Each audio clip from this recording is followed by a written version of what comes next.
people have a very funny way of how they look at Disney. Question is, why? They are all under the belief that Disney films are made for younger audiences, specifically kids, and less so for adults. There's a bit of a flaw in their logic. You're probably wondering, why am I bringing this up? Well, do you remember all the arguments going on about Star Wars and, how everyone seems to think that Disney is not going for full-fledged dark side, and the fact that they're creating characters who are defecting from the Empire or leaving behind the dark side, or maybe characters who are part of the light side and they are always emerging as the winners while the dark side emerges as the losers. There are people who seem to think that it's all because of Disney, that it's for kids. First off, Star Wars is for families, not just kids. And secondly, Disney has nothing to do with it. Okay? They have done dark approaches prior to their Star Wars films. Like, do you all remember Pirates of the Caribbean, The Curse of the Black Pearl? Now, here's something to think about. Pirates of the Caribbean, The Curse of the Black Pearl was Disney's very first film to ever receive the PG-13 rating, because it was a film not designed to be for little kids, but for teens and adults. Emphasis on the number 13. Seriously, if Disney wanted that film to be for kids, then why is it not rated G or PG? And why does that film have scary skeletons with pieces of rotting skin all over them? Oh yeah, kids are gonna love that! And let's not forget the scene where the pirate's amputated hand tries to kill Governor Swan. The most sane person would consider that scene to be disturbing. To say that Disney is kid-friendly is another way of saying that Pirates of the Caribbean, The Curse of the Black Pearl is kid-friendly, when the reality is, that movie is not kid-friendly. But I guess it doesn't matter to some people, since now we live in a generation where parents are allowing their 6 or 10-year-old kids to watch R-rated films like Deadpool, where you get to see, people being amputated and naked ladies and their boobies. Not even the movie theaters themselves are doing their jobs properly. One very good example I can give is the day when my owner first saw Logan in the Regal Cinema Theater.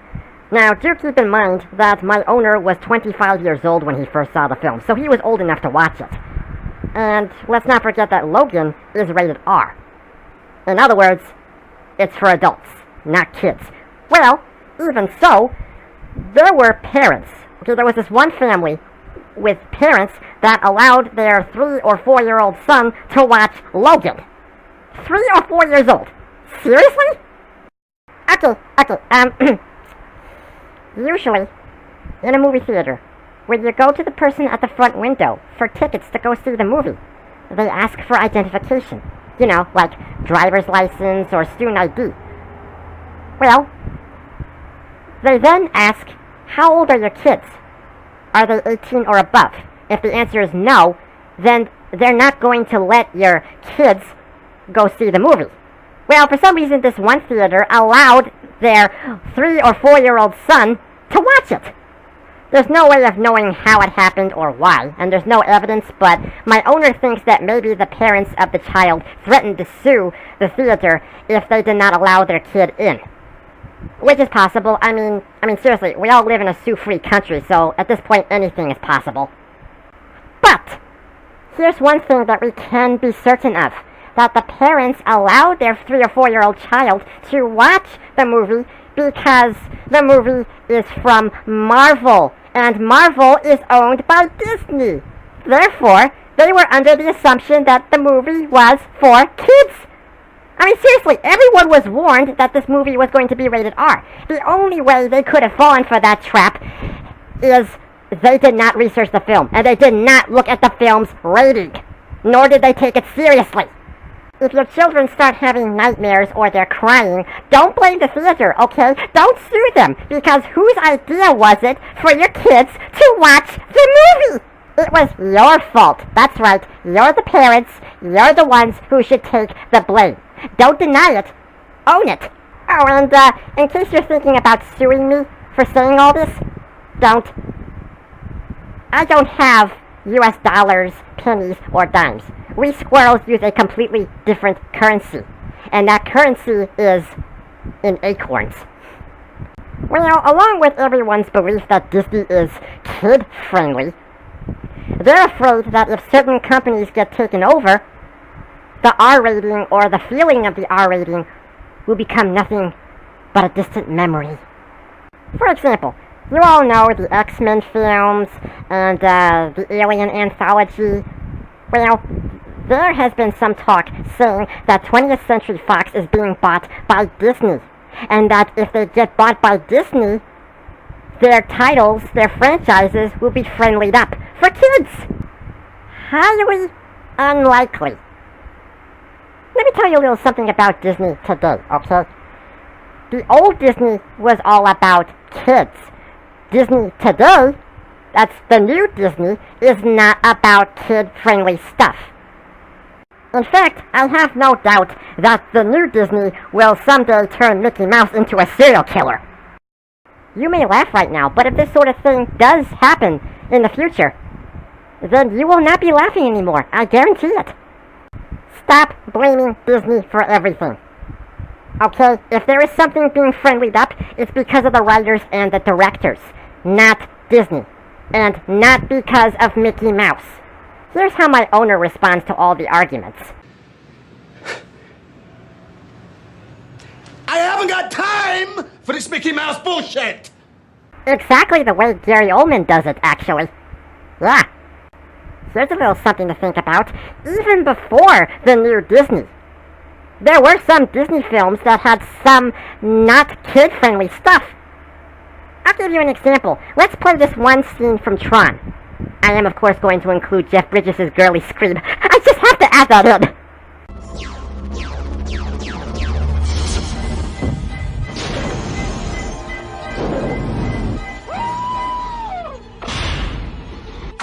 Damn it!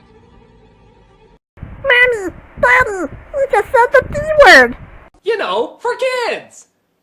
Meanwhile, going back to the argument about Disney buying 20th Century Fox, there have been rumors and some form of speculation going on suggesting that the upcoming film known as The New Mutants was delayed for another year because Disney jumped in and decided they don't want it to be an R-rated film, nor do they want a horror genre. Very unlikely. I do not believe that Disney has anything to do with it, because if they were to be involved, why didn't they interfere with the movie Logan? And why did they allow Deadpool to be given an R rating? That just makes no sense. Meanwhile, I doubt that Disney will interfere with Ridley Scott's unreleased third Alien Anthology film. I think people are just saying that because, well, they hate Ridley Scott, all because of Alien Covenant. Well, I don't hate it. In fact, David is one of my most favorite villains, probably because of Michael Fassbender. He is a god among actors.